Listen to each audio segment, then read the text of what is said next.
I want to be able to move around like I normally do on a Sunday, so I'll use this one. It's hard to believe we're here now at Christmas Eve. Where has 2016 gone? I don't know. But I know this has been a busy season, and this past Christmas season has been busy certainly for us, and I'm sure all of us have been busy in our own way. And for me, it really culminated yesterday. We had a successful day today, a great day today, but it all kind of came together yesterday for me. And I sort of had this, amid all the busyness and the hustle and the bustle and the stress and the frustrations and all the work and all that stuff, I was able to just to look on it and just be blessed at what was taking place. You know, it was our last full day of hamper distribution, so we had this place was just buzzing, and people were receiving help from here, and as they have been for the last couple of weeks. People were busy counting money from a very successful kettle campaign, and all that was good. There were people preparing for street ministry yesterday, as they do every week, and it's a blessing. We also yesterday had a group of people go bring Christmas to someone who would not have had Christmas. And I don't mean a box, I mean just people. Someone who would say, have had nothing and no one. And Christmas and Christ was brought to him. And I was blessed. And last night on the street, and I can't get into detail about that, it's not fair to him, but I was moved by that. And yesterday in the street van, we had our band go down and just play and spread Christmas cheer and joy. And I took all that in, and as a pastor, my heart was just overflowing yesterday. It really was. And maybe it's because of this thought I've been preparing over the last couple of days, this idea about having a merry Christmas, M-A-R-Y. A Christmas like she had, where she was able to just come away from all the mass confusion that was going on around her and focus on what was most important. I'll be honest with you, this is not the thought I was going to share. A few weeks ago, when I met with Colonel Gwen to kind of plan this evening, this was not the devotion I told her I was going to share, that I had in mind. It's changed probably twice since then, this idea of having a Merry Christmas. As we've gone through this season, and it's been busy and hectic and tiring at times, I thought this was a fitting word for today. And I thought about Mary, and before it even all happened, she has this song of joy in Luke 1 where she's thankful to God that he's finally sent the promised one that had been promised to her ancestors, that we've talked about all through the Advent season, this long expected Jesus. But I thought particular about that Christmas and all that surrounded that. I thought about how this child that came made it all worth it for Mary. How when she had to go to her husband-to-be and try to explain to him what was happening, and how she was pregnant then, there was no father. And Joseph didn't take it all that well, as you can expect. And it was just a trying time for her, a heartbreaking time for her, and that was all made worth it by this child. And I thought about that long trip, that tedious trip, whether it was by donkey or cart or however it was made. It was a long and tedious trip, and she was very pregnant. Now, I remember when our children were coming, I remember just going to an ultrasound appointment, and we were driving like a nice, comfortable car. And every little bump we hit, I was afraid I was just getting a haymaker to the chin, right? Every single time we hit a bump.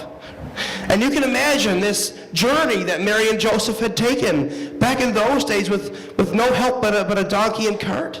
The long and the tiring days, and that child made it worth it for Mary.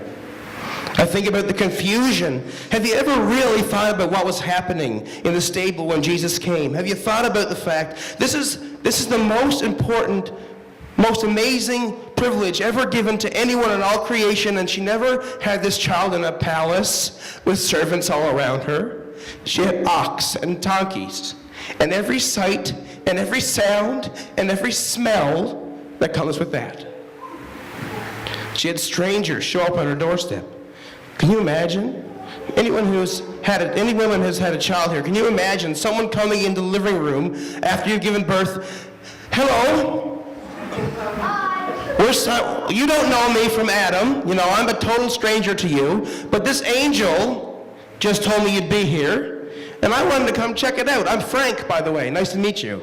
Can you imagine that? And that was the confusion into which Jesus was born. And he made it all worth it for Mary. Because for Mary knew that this was hope, and this was peace, and this was joy, and this was love for the world. This was Christmas. And I thought about our Christmas here, you know, and we all come together for a common goal this past month, and it's been busy and frantic, and as we're all different people with different convictions, and so there were some misunderstandings this past month, just as there were between Mary and Joseph. I think about that long journey they were on. In the same way, our journey through Christmas season has had many long and tiring days. And I think about how there was confusion when, there's no room in the inn. And plans had to change, and throughout this season, we've had plans change, wrenches thrown in to the best laid plans. But if we were able to give hope, or to give peace, or to give joy, or to give love to just one person, then it's been worth it. It's been worth it. And friends, I believe and I know we've given it to many. And I hope that you come here this evening and you come to this place with that understanding, with that hope for this season, that you too find those things for yourself. Hope and peace and joy and love. It's my prayer for you that you have a Merry Christmas, and that all the stresses and all that other stuff just melts away, even just for the moment. And you can be in joy and love and hope and peace of what's most important in your life. I pray God's richest blessings for you this Christmas. I thank God for you. I want you to know that we do something like this every single Sunday, and you're welcome every single Sunday. We talk about hope and all that stuff every Sunday. But I truly hope you find it this Christmas. That you find, again, I'll say it again, hope and peace and joy and love in Jesus. I know if we have a Merry Christmas, then we'll also have a Merry Christmas. I pray that for all of you. We're going to be intentional about that. When we read, we talked about, I talked about how chaotic her situation was, and yet I just read in Luke's gospel how, despite all that stuff, she was able to ponder these things, the Bible says, right? Ponder them in her heart, treasure them. We're going to take some intentional moments just now, in the same way we do every single Christmas Eve. Just in the moment, we're going to treasure these moments, ponder all these things in our own hearts. We're going to light our little candles that represent the light that shine in darkness, the light that still shines in us into dark places. We're going to light our candles and sing together that beautiful, beautiful carol with so many love, so much. We're going to stand together and sing. Beautiful words, silent night, holy night. And despite what's been a busy season, all in these moments, all is calm and all is bright. And I pray that in these moments, you do find hope and peace and joy and love for yourself and for your family. God bless you as we sing together. Beautiful words, silent night.